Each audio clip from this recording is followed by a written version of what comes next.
In late 2025, the Canadian government made a bold move in auto trade, without the usual fanfare.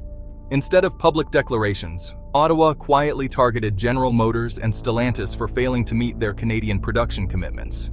This wasn't a trade war, but a precise enforcement using existing regulations. The message was clear. Government support comes with real obligations, and Canada would ensure those promises were kept. For years, Canada was seen as the quieter partner in North American trade disputes, but this time, it took the lead. The government's action wasn't about punishment. It was about fairness, ensuring trade benefits reached workers and communities, not just corporations. By activating clauses in existing agreements, Canada avoided the chaos of new tariffs and diplomatic fallout. The move forced GM and Stellantis to face financial consequences for scaling back Canadian operations, shifting their cost-benefit analysis. This story is a lesson in modern economic statecraft, showing how a country can protect its industrial base and enforce trade rights without disruptive tactics. It's the story of the trade enforcement action that caught Washington and the corporate world off guard. The dispute began with GM and Stellantis benefiting from Canadian support, loans, grants, and tax breaks, in exchange for promises to maintain production and jobs. These commitments were clear and central to the deals. But as the auto industry shifted toward electric vehicles and faced supply chain challenges, both companies scaled back their Canadian operations.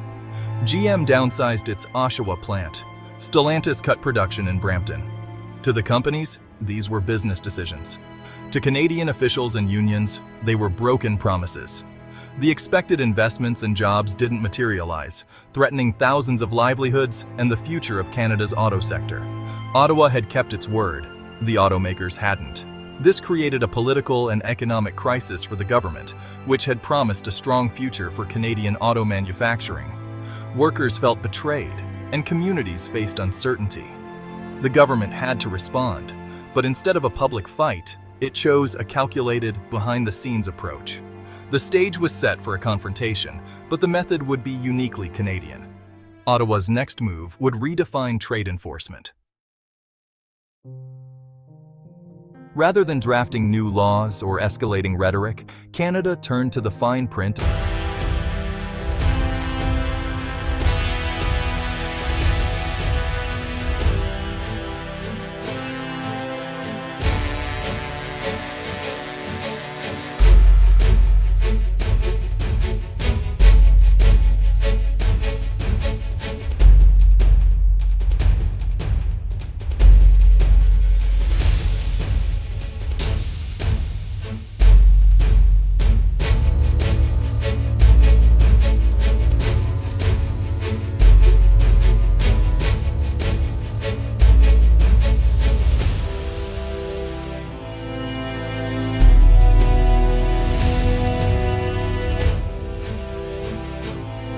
Quiet, rules-based action showed the power of regulatory enforcement over political spectacle.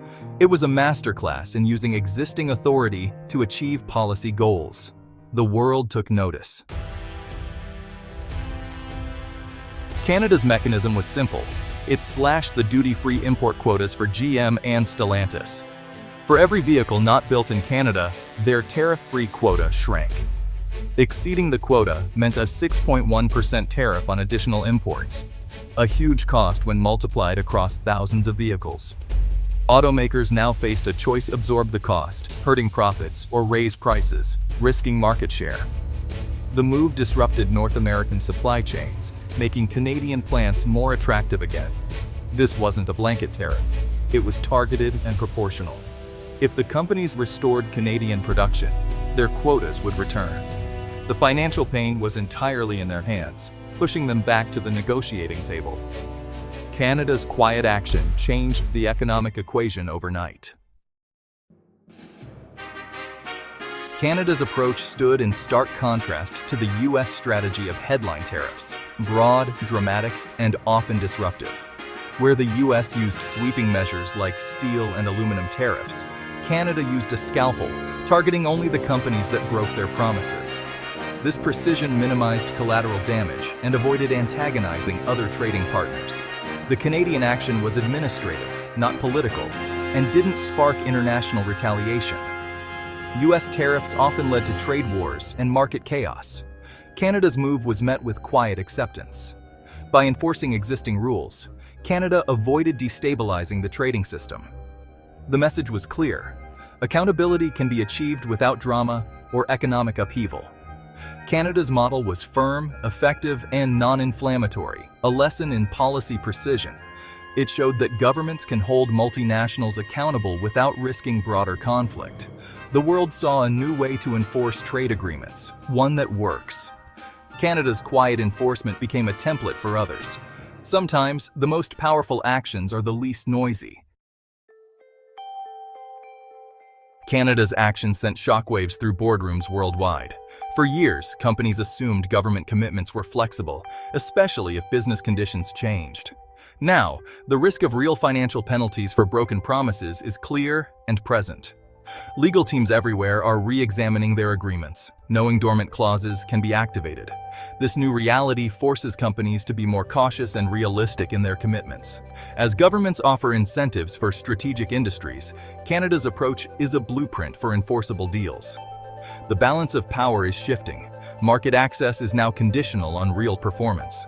Multinationals must adapt to a world where regulatory enforcement is sophisticated and assertive.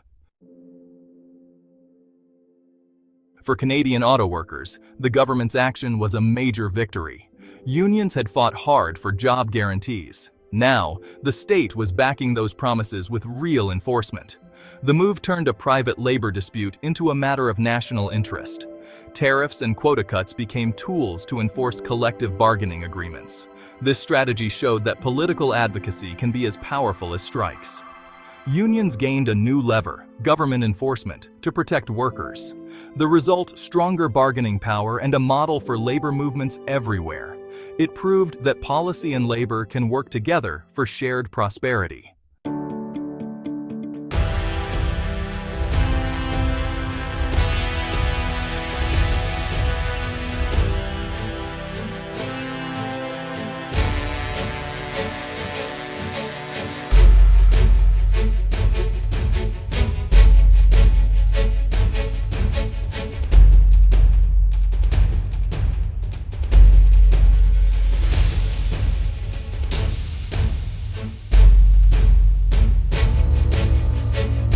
Shifting from making deals to enforcing them over the long term.